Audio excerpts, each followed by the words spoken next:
దేవుని స్తోత్రం. ఈ రోజున మనము జీవాహారము అనేటటువంటి టాపిక్ గురించి మనం ఈ రోజున మాట్లాడుకుందాం. యోహాను సువార్త 6వ అధ్యాయము 26-27 వచనాలు. యేసు, మీరు సూచనలను చూచటం వలన కాదు గాని రొట్టెలు భుజించి తృప్తి పొందటం వలననే నన్ను వెదకుచున్నారని మీతో నిశ్చయంగా చెప్పుచున్నాను. క్షేమైన ఆహారం కొరకు కష్టపడకుడి గాని నిత్య జీవము కలగజేయు అక్షయమైన ఆహారం కొరకే కష్టపడుడి. మనుష్య కుమారుడు దానిని మీకిచ్చును. ఇందుకై తండ్రి అయిన దేవుడు ఆయనకు ముద్ర వేసి ఉన్నాడని చెప్పాను. చిన్న ప్రార్థన చేసుకున్నాం. పరిశుద్ధులను మా పరలోకపు తండ్రి, యేసు ప్రభువానికి స్తుతులు స్తోత్రం చేస్తున్నాను. ప్రభా, ఈ సమయంలో నీ వాక్యం ధ్యానించబోతుండగా దయచేసి నీ పరిశుద్ధాత్మ సహాయాన్ని మాకు అనుగ్రహించండి. ఈ సమయంలో ప్రభా, ఇదిగా వీక్షిస్తున్న బిడ్డలను కానీ నీ దాసునాన్ని కానీ ఏ విధమైన చేతులను ఆటంకపరచాలని చూస్తే శక్తులను దురాత్మ ఏసునాలు ప్రేరణ బంధిస్తున్నాను, గద్దిస్తున్నాను, శపిస్తున్నాను. ప్రభుని ఏసునాలు ఇప్పుడు ఈ స్థలం మమ్మల్ని విడిచిపోను కాక. పరిశుద్ధాత్మగా మమ్మల్ని అందరూ స్వాధీనపరచుకోండి. వీక్షిస్తున్న ప్రతి కుమార్తె హృదయం తెరవండి, ప్రతి కుమారుడు హృదయం తెరవండి. ప్రతి ఒక్కరు తెరబడిన హృదయంతో నీ వాక్యం వినుటకును, అర్థం చేసుకుంటకును, జ్ఞాపకం ఉంచుకుంటకును, నీ వాక్య ప్రకారం జీవించటకు సాయం తెచ్చండి. వాక్యం వింటుండగానే ప్రతి ఒక్కరిని నీ పరిశుద్ధాత్మతో నింపండి.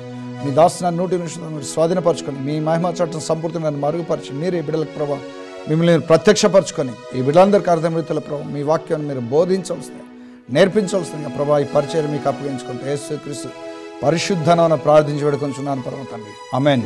దేవుని స్తోత్రం. యేసుక్రీస్తు ప్రభు ఒక్కసారి ఆయన లోకంలో మానవ శరీరధారిగా ఉన్నటువంటి కాలంలో ప్రజలకు దేవుని వాక్యము బోధిస్తున్నటువంటి తరుణంలో ఆయన మరి ఇశ్రాయేల్ దేశంలోని సమస్త గ్రామంలోనూ పట్టణంలోనూ సంచారం చేస్తూ ప్రజలకు దేవుని రాజ్యం గురించినటువంటి అనేక మర్మములు బోధిస్తూ ప్రజలను పాపులను వారి పాపాలను విడిపిస్తూ రోగులను స్వస్థపరుస్తూ ప్రజల అక్కర్లు తీరుస్తూ సంచారం చేసినట్లుగా ఉంది. ఈ 6వ అధ్యాయంలో మనం చూసుకున్నట్లయితే మొదటి 2 వచనాలు. అటు తర్వాత యేసు తిబెరియా సముద్రము అనగా గలిలయ సముద్రం దాటి అద్దరికి వెళ్ళాను. రోగుల ఎడల ఆయన చేసినటువంటి సూచక క్రియలను చూసి అనేకులు ప్రభువును వెంబడించినట్లుగా ఇక్కడ రాయబడింది. అయితే అనేకులు వెంబడించి ఒకసారి ప్రభు దగ్గర చాలామంది ప్రజలు ఉన్నారు. ఆ రోజున పస్కా పండుగ ప్రజలకు ఆయన భోజనం పెట్టాలని ఉద్దేశించి శిష్యులను భోజనం పెట్టమని అడిగాడు. అడిగితే శిష్యులు అన్నారు, ఫిలిప్ ఏమన్నాడంటే, ప్రభా, వీరు భుజించుటకు ఎక్కడి నుండి రొట్టెలు తెప్పించాలి ప్రభా? ఇంతమంది ప్రజలు, ఇంతమంది కొంచెం తీసుకోవడానికి కూడా చాలా డబ్బు అవసరమో, ఎక్కడి నుంచి తేగలమో అని అడిగారు. అయితే ప్రభు వారు పరీక్షించుట కొరకు ఆ విధంగా అడిగాడు. అయితే అక్కడ శిష్యుడు అన్నటువంటి ఆంధ్ర, ప్రభు, ఇక్కడ ఒక పిల్లవాడి దగ్గర 5 రొట్టెలు 2 చేపలు ఉన్నాయంటే వాటిని తీసుకొని రండి అని ప్రభు చెప్పాడు. తీసుకొని వచ్చినప్పుడు ప్రభు వాటిని ఆశీర్వదించి అందరిని వరుస క్రమంలో కూర్చోబెట్టి వారికి ఆ రొట్టెలు మరి చేపల్ని ముక్కలను మరి పంచిపెట్టింపజేశాడు. అందరూ తృప్తిగా తిన్నారు. స్త్రీలు పిల్లలు కాక పురుషుల సంఖ్య 5,000 మంది. మరి స్త్రీలు పిల్లలతో కలుపుకుంటే చాలా మంది, ఎన్నో వేల మంది ప్రజలు ఉండి ఉండవచ్చు. వారందరూ భోజనం చేశారు. ఆ రోజున తృప్తిగా 12 గంపలు మిగిలిన ముక్కలు పోజేస్తే 12 గంపలు మరి మిగిలాయి. ఆ తర్వాత అందరూ ఎవరింటికి వారు వెళ్ళిపోయారు. తెల్లవారిన తర్వాత మళ్ళీ ప్రజలు అనేక మంది యేసు ప్రభువును వెతుక్కుంటూ గలిలయ సముద్రంకి వచ్చారు. వచ్చేసి నిన్న రొట్టెలు పంచినటువంటి స్థలంలో వెతికారు. ప్రభు అక్కడ లేడు. తర్వాత ఇంకొక ఒడ్డుకు వెళ్ళారు, అక్కడ లేడు ప్రభు. ఇంకొక ఒడ్డుకు వెళ్ళారు. ఆ విధంగా వెతుకుతూ ఆఖరికి ఆయనను కపెర్నహూములో చూశారు. కపెర్నహూములో చూసి, ప్రభు, ఎప్పుడు ఇక్కడికి వచ్చావు? మేము నీ కొరకు వెతుకుతున్నామని అన్నారు. అయితే అప్పుడు ప్రభు వారితో ఒక మాట అన్నాడు. ఏమన్నాడంటే, మీరు సూచనలను చూచట వలన కాదు కానీ రొట్టెలు భుజించి తృప్తి పొందటం వలననే నన్ను వెదకుచున్నారు అని మీతో నిశ్చయంగా చెప్పుచున్నాను అన్నాడు ప్రభు. ప్రభు వారి హృదయాల్లో చూసినప్పుడు వారు దేని కొరకు ఆయనను కష్టపడి వెతుకుతున్నారో ఆయనకు అర్థమైంది. వారి హృదయములలో ప్రభు చూసినప్పుడు వారి హృదయంలో ఉన్న ఆశ ఏంటంటే, నిన్నటి దినమున ఆయన రొట్టెలు పెట్టి వారిని తృప్తిపరిచాడు, ఈ రోజున కూడా ప్రభు దగ్గరకు వెళ్తే ఆయన రొట్టెలు పెడతాడు అన్నటువంటి ఆశతోటి ఆయనను వెతుక్కుంటూ వచ్చారు. మొట్టమొదట 2వ వచనంలో రోగుల ఎడల ఆయన చేసిన సూచక్రియలను చూసి అనేకులు ఆయనను వెంబడించినట్లుగా ఉంది. ఇక్కడేమో రొట్టెలు భుజించి తృప్తి పొందటం వలన ఆయనను వెతికినట్లుగా ఉంది. అయితే ప్రభు 27వ వచనంలో ఏమన్నాడంటే, క్షేమైన ఆహారం కొరకు కష్టపడకుడి గాని నిత్య జీవము కలగజేయి అక్షయమైన ఆహారం కొరకే కష్టపడుడి, మనుష్య కుమారుడు దానిని మీకిచ్చును, ఇందుకై తండ్రి అయిన దేవుడు ఆయనకు ముద్ర వేసి ఉన్నాడని చెప్పను. అయితే ప్రభు చెప్పినది ఏమనగా, మీరు క్షయమైన ఆహారం కొరకు కష్టపడి నన్ను వెతుకుతున్నారు. క్షయమైన ఆహారం కొరకు నన్ను కష్టపడి వెతకండి, కానీ నిత్య జీవాన్ని ఇచ్చేటటువంటి అక్షయమైన ఆహారం కొరకు నన్ను వెతకండి, నేను దాన్ని మీకు ఇస్తాను. అందుకొరకే తండ్రి అయిన దేవుడు నన్ను ఈ లోకములోనికి పంపాడు అని ప్రభు శిష్యులకు చెప్పాడు. హల్లెలూయా. అవును, మనం ప్రతి దినము తినేటటువంటి ఆహారము, భుజించే ఆహారము క్షయమైన ఆహారం, అది కరిగిపోయే ఆహారం. ఈరోజు తినగానే రేపు కడుపు ఖాళీ అయిపోతుంది, మళ్ళీ ఆకలి అవుతుంది. నిన్న రొట్టెలు తిన్నారు, తృప్తి పడ్డారు, మళ్ళీ ఈరోజు ఖాళీ అయిపోయింది, ప్రభువును వెతుక్కుంటూ వచ్చారు. ఇది కరిగిపోయే ఆహారం. అయితే క్షయమైన ఆహారం ఒకటి ఉంది ప్రభు దగ్గర, అది మనకు ఇవ్వాలని ప్రభు కోరుకుంటున్నాడు. ఆ అక్షయమైనటువంటి ఆహారం, ఎన్నడూ కరిగిపోయినటువంటి ఆహారము మనకి ఇచ్చిన కొరకై తండ్రి అయిన దేవుడు ప్రభువైన యేసుక్రీస్తుని ఈ లోకంలో పంపించాడు. అయితే అక్షయమైన ఆహారం నా దగ్గర ఉంది, నేను దాన్ని మీకు ఇస్తానంటే శిష్యులు అన్నారు, ఈయనేదో దేవుడి గురించి చెప్తున్నానన్న విషయం వారికి అర్థమై, దేవుని క్రియలు జరిగించటకు మేమేమి చేయాలి? పరలోకం నుండి మోషే మన్నాని పంపిన రీతిగా నీవు మాకు ఆహారం పెడతావా అని ప్రభువుని వారు అడిగారు. అప్పుడు ప్రభు వారితో అన్నాడు, మోషే మీకు పరలోకం నుండి వచ్చే ఆహారం మీకు ఇవ్వలేదు, కేవలం దేవుని యొక్క శక్తి వలన జనించి ఆకాశం నుంచి కురిసినటువంటి మన్నానని మీకు ఇచ్చాడు, కానీ పరలోకం నుండి దిగి వచ్చే నిజమైన ఆహారము తండ్రి అయిన దేవుడు మీకు ఇస్తున్నాడు అన్నాడు. అయితే ఈ ఆహారం మాకు ఎప్పుడు కావాలి, మేము కష్టపడకుండా ఈ ఆహారం మాకు ఇవ్వమని అడిగినప్పుడు ప్రభు అన్నాడు 35వ వచనంలో, అందుకు యేసు వారితో ఇట్లను, జీవాహారము నేనే, నా యొద్దకు వచ్చువాడు ఏమాత్రమును ఆకలిగొనడు, నా యందు విశ్వాసం ఉంచువాడు ఎప్పుడునూ దప్పికొనడు అని ప్రభు చెప్తున్నాడు. ప్రభు అంటున్నాడు, అయితే ఆ ఆహారం ఎవరో కాదు, ఏదో కాదు, ఆ ఆహారం నేనే, జీవాహారము నేనే. నా యొద్దకు వచ్చేవాడు ఏమాత్రమును ఆకలిగొనడు, నా యొద్దకు వచ్చేవాడు ఏమాత్రమును దప్పికొనడు అని ప్రభు చెప్తున్నాడు. ప్రభు యొక్క మాట యొక్క ఉద్దేశం ఏమనగా, నా యొద్దకు వచ్చేవాడు ఏమాత్రము ఆకలిగొనడు. యేసుక్రీస్తు ప్రభువుని జీవాహారంగా కనుగొన్నవారు ఏమాత్రము వారికి ఆత్మీయ ఆకలి ఉండదు. యేసుక్రీస్తు ప్రభుని మరి జీవాహారంగా కనుగొన్నటువంటి వారు ఏమాత్రం వారు మరి ఆత్మీయంగా దప్పికొనరు. దేవుని వాక్యము సెలవిస్తుంది. హల్లెలూయా. యేసుక్రీస్తు ప్రభునికి మహిమ కలుగును గాక. యేసుక్రీస్తు ప్రభు ప్రజలకు జీవాహారం ఇచ్చేటటువంటి వాడు. ఆయన వద్దకు వచ్చేవాడు ఏమాత్రము ఆత్మీయ ఆకలిగొనడు, ఆయన వద్దకు వచ్చేవాడు ఏమాత్రము ఆత్మీయ దప్పిగొనడు. మనలో ఉన్నటువంటి ఆత్మ జీవం గల దేవుణ్ణి కనుగొనేంత వరకు కూడా అది ఎప్పుడు ఆత్మీయ ఆకలి కలిగి ఉంటుంది, అది ఎప్పుడు ఆత్మీయ దాహం కలిగి ఉంటుంది. అందుకని యేసుక్రీస్తు ప్రభుని జీవం గల దేవునిగా ఎరుగనటువంటి వారు, దేవుళ్ళు అనబడే వారి దగ్గరికి ఈ లోకంలో వెళ్తుంటారు, ఎన్నో పుణ్యక్షేత్రాలు దర్శిస్తుంటారు, ఎంతోమంది మరి ఆత్మీయ గురువులం అని చెప్పుకునే వారి దగ్గరికి వెళ్తుంటారు, కానీ వారి ఆత్మలో ఉన్నటువంటి ఆకలి ఏమాత్రము మరి తీరదు, వారి ఆత్మలో ఉన్నటువంటి దప్పిక ఏమాత్రము తీరదు. వారు ఆత్మీయంగా ఇంకా ఆకలిగా ఉంటుంటారు, ఆత్మీయంగా ఇంకా దప్పిగా ఉంటుంటారు. ఎందుకంటే లోపల ఉన్నటువంటి ఆత్మ తృప్తి పడదు, ఆత్మీయంగా తృప్తి పడదు. కాబట్టి దేవుళ్ళని వెతుకులాట ఇంకా జరుగుతూనే ఉంటుంది, వారి జీవితంలో జరుగుతూనే ఉంటుంది. ఏ దేవుడు, ఎక్కడ ఎక్కడ ఎక్కడ దేవుడు అని. అయితే యేసుక్రీస్తుని కనుగొన్నటువంటి వారిలో ఇక ఏమాత్రం ఆత్మీయ ఆకలి కానీ ఆత్మీయ దప్పిక కానీ ఉండదు. వారు ఇంకొక దేవుడు నాకు కావాలి అని ఎవరు వెతకరు. ఎందుకంటే జీవము గల దేవుని యొక్క ఆత్మ ప్రభువైన యేసుక్రీస్తు నామంలో మాత్రమే మనకు దొరుకుతుంది. కాబట్టి ప్రభువైన యేసుక్రీస్తుని కనుగొన్నవారు ఇంకా వేరొక దేవుడిని ఎవరిని వెతకరు. ఈ మాట యొక్క అర్థం అదే. అయితే ప్రభు ఏమంటున్నాడంటే 38వ వచనంలో, నా ఇష్టం నెరవేర్చుకున్నట్టుకు నేను రాలేదు, నన్ను పంపిన వారి చిత్తం నెరవేర్చుటకే పరలోకం నుండి దిగివచ్చి తిని, ఆయన నాకు అనుగ్రహించిన దాని అంతటిలో నేనేమీ పోగొట్టుకొనక అంత్య దినమున దాని లేపుటయే నన్ను పంపిన వాని చిత్తమై ఉన్నది. కుమారుని చూచి ఆయనందు విశ్వాసం ఉంచి ప్రతివాడును నిత్య జీవం పొందుటయే నా తండ్రి చిత్తము. అంత్య దినమున నేను వానిని లేపుదును అని ప్రభు చెప్తున్నాడు. హల్లెలూయా. నన్ను జీవాహారంగా కనుగొన్నటువంటి వారిని అంత్య దినమున నేను వారిని లేపుతాను అంటున్నాడు. అంత్య దినమున దాన్ని లేపుటే నన్ను పంపిన చిత్తము అని అంటున్నాడు. కుమారుని చూచి ఆయనందు విశ్వాసం ఉంచి ప్రతివాడు నిత్య జీవం పొందుటే నా తండ్రి చిత్తము అని అంటున్నాడు. హల్లెలూయా. యేసుక్రీస్తు ప్రభువుకే మహిమ కలుగును గాక. ఆమేన్. అంత్య దినమున అనగా ప్రభు యేసుక్రీస్తు ప్రభు యొక్క రెండో రాకడ దినమున నేను వారిని సమాధులలో నుండి లేపుతాను అని ప్రభు యొక్క మాటల యొక్క అర్థమైనది. జీవాహారం నేనే అని చెప్తున్నాడు. అప్పుడు మరి యూదులు ఆయన ప్రభు యొక్క మాటలు వారికి అర్థం కావట్లేదు.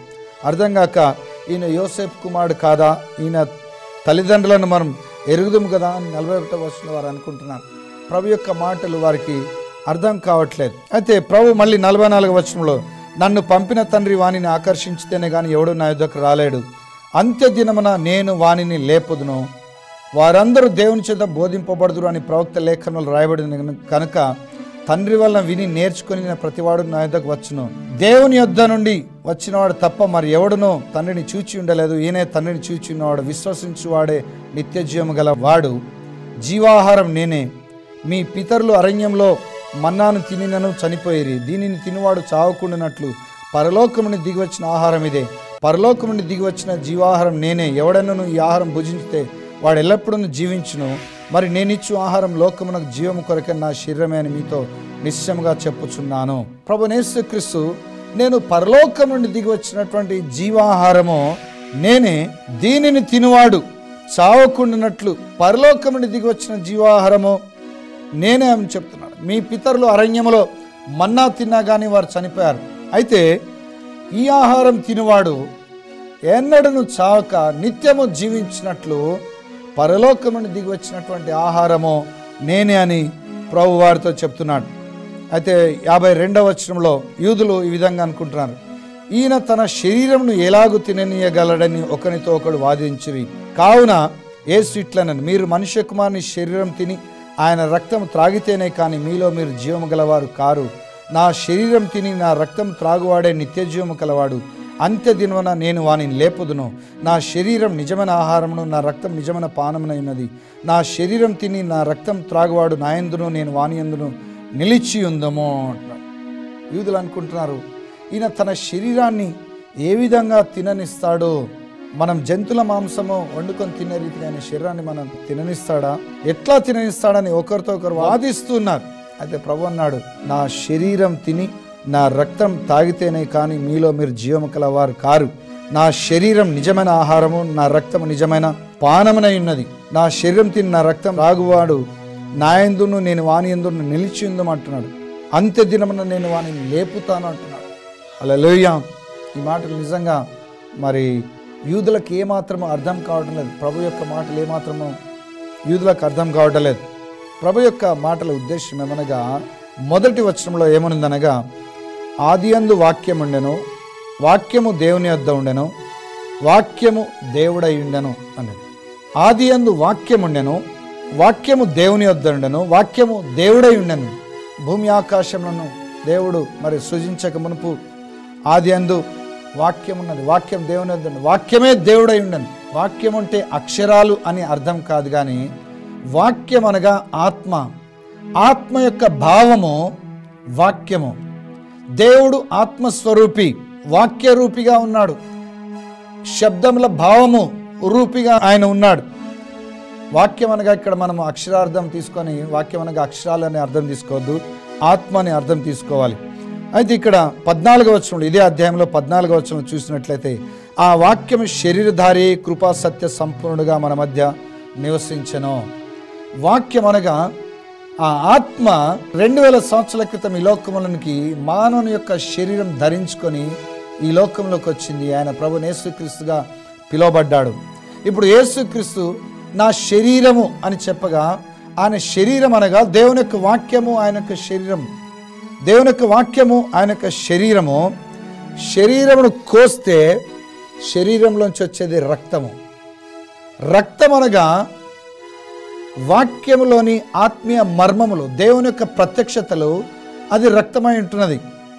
యేసుక్రీస్తు నా శరీరం మీకు నిజమైన ఆహారము, నా రక్తం మీకు నిజమైన పానమునైనది అన్న వాక్యం యొక్క అర్థం ఏమనగా, ఆయన శరీరం అనగా వాక్యము, రక్తం అనగా ఆ వాక్యములోని దేవుని ప్రత్యక్షతలు, అది రక్తమై ఉంటున్నది.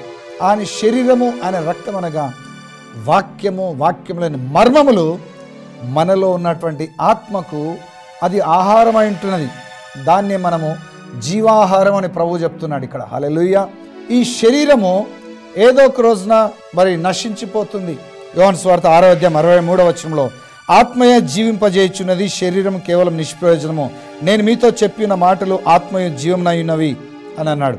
ఆత్మయే జీవింపజేయుచున్నది, శరీరం కేవలం నిష్ప్రయోజనం అంటున్నాడు. అవును, ఈ శరీరము ఏ విధంగా ఇక్కడ నిలబడి ఉంది, ఏ విధంగా మీకు వాక్యం బోధిస్తుంది, ఏ విధంగా దీనికి శక్తి వచ్చిందనగా లోపల ఆత్మ నిలిచింది కాబట్టే ఈ శరీరం నిలబడింది.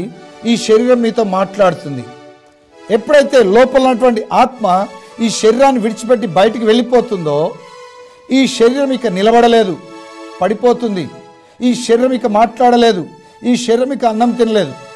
ఏ విధంగా ఈ శరీరం నిలబడింది, ఏ విధంగా ఈ శరీరం మాట్లాడుతుంది, ఏ విధంగా ఈ శరీరం అన్నం తింటుంది అనగా లోపల ఆత్మ ఉంది.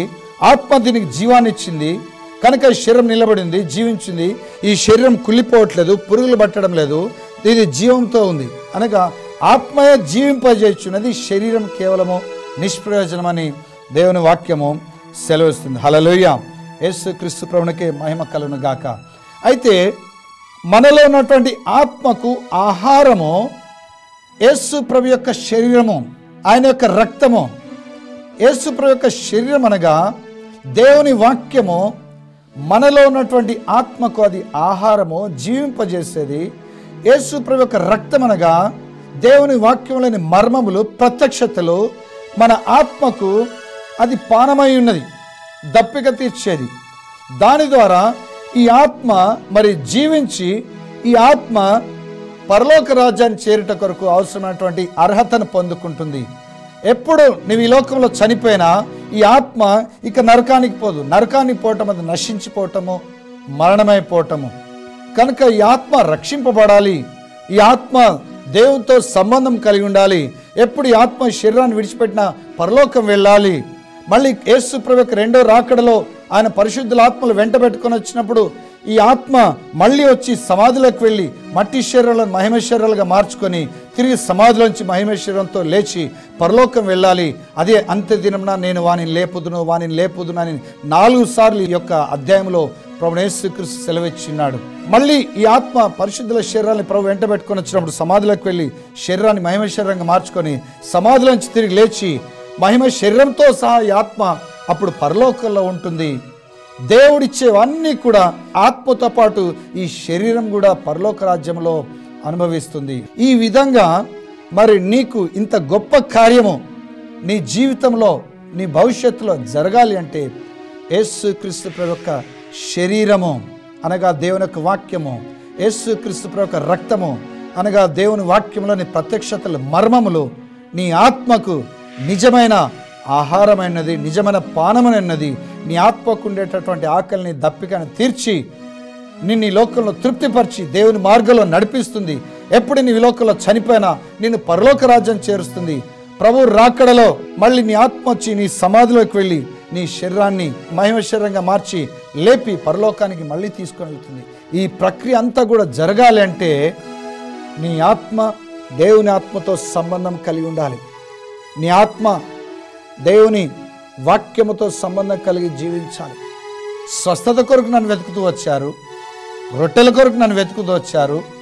కేవలం స్వస్థత కొరకు, శారీరక స్వస్థత కొరకు, రొట్టెల కొరకు మాత్రమే కాకుండా జీవాహారం కొరకు ముఖ్యంగా నన్ను వెతకండి. హల్లెలూయా. యేసుక్రీస్తు ప్రభువునికే మహిమ కలుగును గాక. నీ ఆత్మ ఉజ్జీవింపబడ్డ కొరకు, నీ ఆత్మ పరలోకాన్ని స్వతంత్రించుకున్న కొరకు నన్ను వెతకండి, నేను దాన్ని మీకు ఇస్తాను. దాంతోపాటు ఈ లోకంలో అవసరమైనటువంటి మీ శారీరక స్వస్థత, మీ శరీరాలకు ఆహారము, మీకు ఈ లోకం అవసరమైనవి అన్నీ కూడా నేను ఇస్తానని ప్రభు మరి వాగ్దానం చేశాడు.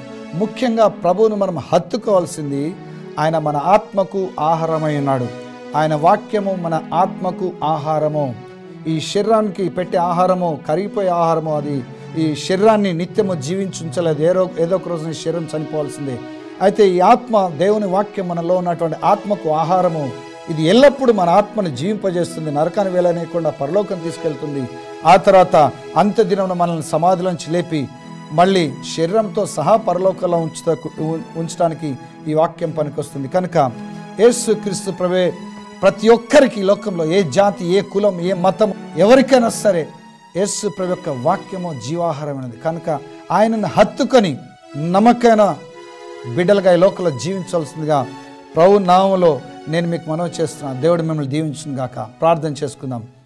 పరిశుద్ధుడైన మా పరలోకపు తండ్రి, యేసుక్రీస్తు ప్రభువానికి స్తుతులు స్తోత్రములు చెల్లిస్తున్నాను. ప్రభు ఈ సమయంలో వాక్యము వీక్షించి విన్నటువంటి బిడ్డలనైనా మీరు ఆశీర్వదించండి. ప్రభువానికి స్తోత్రం. యేసుక్రీస్తు ప్రభువా, ముఖ్యంగా నువ్వు ప్రజలకు ఏమి ఇయ్యనున్నావో నిత్యత్వపు విలువ కలిగిన దాన్ని నాన్న ఎల్లకాలము మాకు శాశ్వతంగా లాభం చేకూర్చేదాన్ని నాన్న ఈ బిడ్డలకు నువ్వు అనుగ్రహించవలసిందిగా నేను వేడుకుంటున్నాను ప్రభా. అవును నాన్న, ఇదిగో ఈ బిడ్డల ఆత్మలు రక్షించుట, ఈ బిడ్డల ఆత్మలు రక్షింపబడుట ప్రభా, అది వీరికి శాశ్వత మేలును చేకూర్చేది ప్రభా.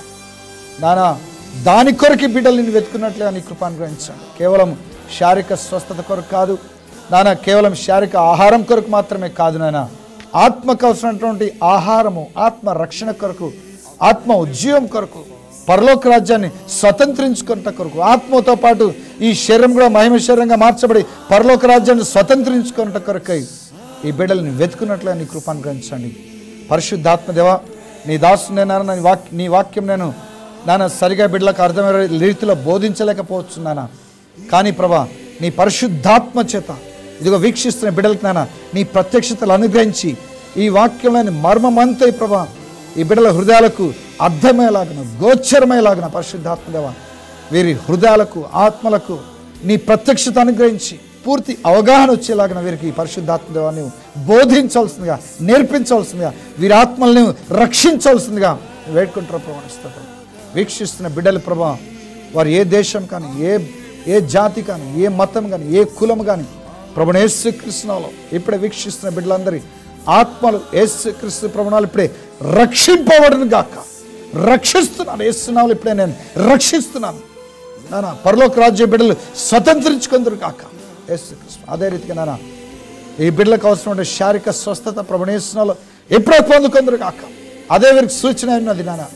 నువ్వు నిత్య జీవనిచ్చే దేవుడు అని కూడా ప్రభా వీరు గ్రహించినట్లుగా ఇదిగో వీరిలో రోగులుగా ఉన్న బిడ్డలు, వ్యాధిగ్రస్తులైన బిడ్డలు ప్రభువైన యేసునామములో ఇప్పుడు వారు పూర్ణ స్వస్థత పొందుకుందరు కాక, పూర్ణ ఆరోగ్యం బలం పొందుకుందరు కాక. యేసునామములో ఇది జరుగును గాక. అదే రీతిగా ప్రభా ఎవరు నాన్న శారీరక ఆహారం ఈ లోకంలో లేక ఎవరైతే ప్రభా ఇబ్బందులు పడుతున్నారో అటువంటి వారు కూడా ఇప్పుడే సమృద్ధిగా శారీరక ఆహారం కూడా ఇప్పుడే వారు యేసునామములో ఇప్పుడే పొందుకుందరు కాక, దొరుకును గాక. ప్రభా ఈ బిడ్డల్ని శారీరక ఆత్మీయ ఆహారంతో తృప్తిపరచండి అనిపిస్తారు. ఈ బిడ్డల్ని అన్ని విషయాలు మీరు ఆశీర్వదించండి, దీవించండి, నీ కృపతో నింపమని యేసుక్రీస్తు ప్రభు వారి పరిశుద్ధ నామమున ప్రార్థించి వేడుకొంచున్నాను పరమ తండ్రి. Amen, amen, amen.